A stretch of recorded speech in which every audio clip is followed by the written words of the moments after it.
Well, starting on with the very first update of the Parliament's special session.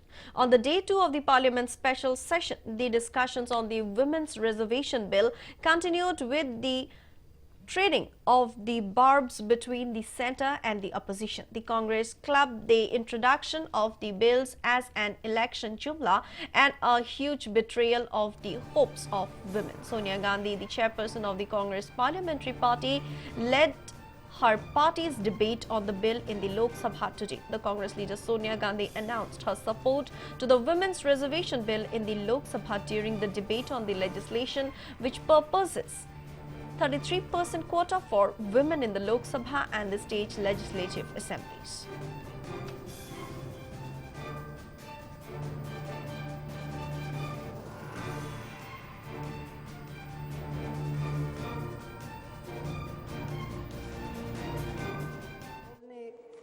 का इजाज़त दिया, मैं आपकी आभारी हूँ। भारतीय राष्ट्रीय कांग्रेस की तरफ मैं नारी शक्ति बंधन अधिनियम 2023 के समर्थन में खड़ी हुई हूँ।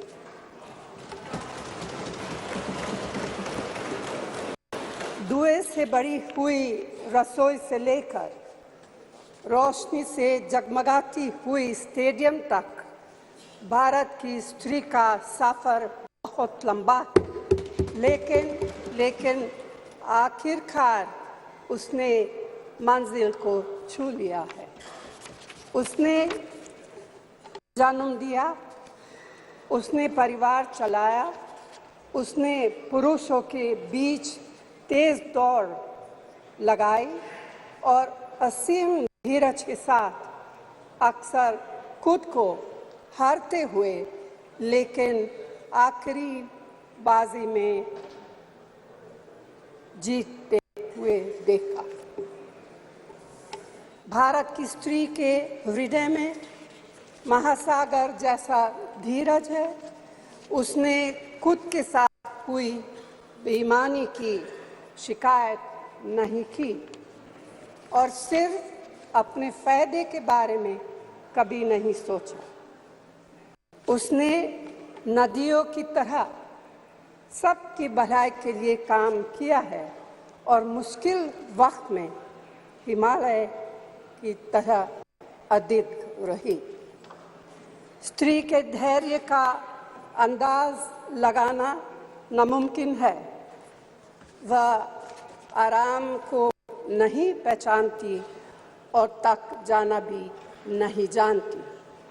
हमारे महान देश की माँ है स्त्री, लेकिन स्त्री ने हमें सिर्फ जन्म ही नहीं दिया है, अपने आंसुओं खून पसीने सींचकर हमें अपने बारे में सोचने लायक, बुद्धिमान और शक्तिशाली भी बनाया है। अध्यक्ष महोदय, स्त्री का मेहनत, स्त्री का गरिमा और स्त्री के त्याग की पहचान करके ही हम लोग मनुष्यता की परीक्षा में पास हो सकते हैं। आज़ादी की लड़ाई और नए भारत के निर्माण के हर मोर्चे पर स्त्री पुरुष के साथ कंधे से कंधा मिलाकर लड़ी है। वह उम्मीदों, आकांक्षाओं, तकलीफों और घर गृहस्थी के बोझ के नीचे नहीं दबी। सरोजिनी नायडू, सुचेता कृपलानी, अरुणा असफ अली, विजयलक्ष्मी पंडित, राजकुमारी अमृत कौर और उनके साथ तमाम लाखों महिलाएं से लेकर आज की तारीख तक स्त्री ने कठिन समय में हर बार महात्मा गांधी, पंडित जवाहरलाल नेहरू, सरदार पटेल, बाबा साहब अम्बेडकर और मौलाना आज़ाद के सपनों को ज़मीन पर उतार कर दिखाया है। इंदिरा गांधी जी का व्यक्तित्व इस सिलसिले में एक बहुत ही रोशन और जिंदा मिसाल है। अध्यक्ष महोदय, खुद मेरी जिंदगी का यह बहुत मार्मिक क्षण है। पहली दफा स्थानीय निकायों में स्त्री की भागीदारी तय करने वाला संविधान संशोधन मेरे जीवन साथी राजीव गांधी जी ही लाए थे। उन्होंने लाए थे जो राज्यसभा में 7 वोटों से गिर गया था।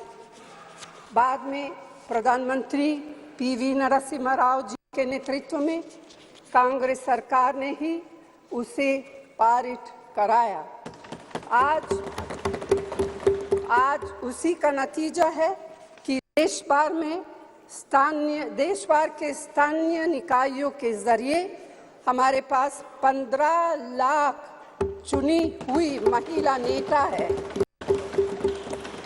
राजीव गांधी जी का सपना अभी तक आधा ही पूरा हुआ है। इस बिल के पारित होने के साथ ही वह पूरा होगा। अध्यक्ष महोदय, कांग्रेस पार्टी इस बिल का समर्थन करती है। हमें इस बिल के पास होने से खुशी है, मगर इसके साथ साथ एक चिंता भी है। मैं एक सवाल पूछना चाहती हूँ। पिछले 13 वर्षों से भारतीय स्त्रियां अपनी राजनीतिक जिम्मेदारी का इंतजार कर रही हैं और अब उन्हें कुछ वर्ष और इंतजार करने के लिए कहा जा रहा है। कितने वर्ष? 2 वर्ष, 4 वर्ष, 6 वर्ष, 8 वर्ष? क्या भारत की स्त्रियों के साथ बर्ताव उचित है?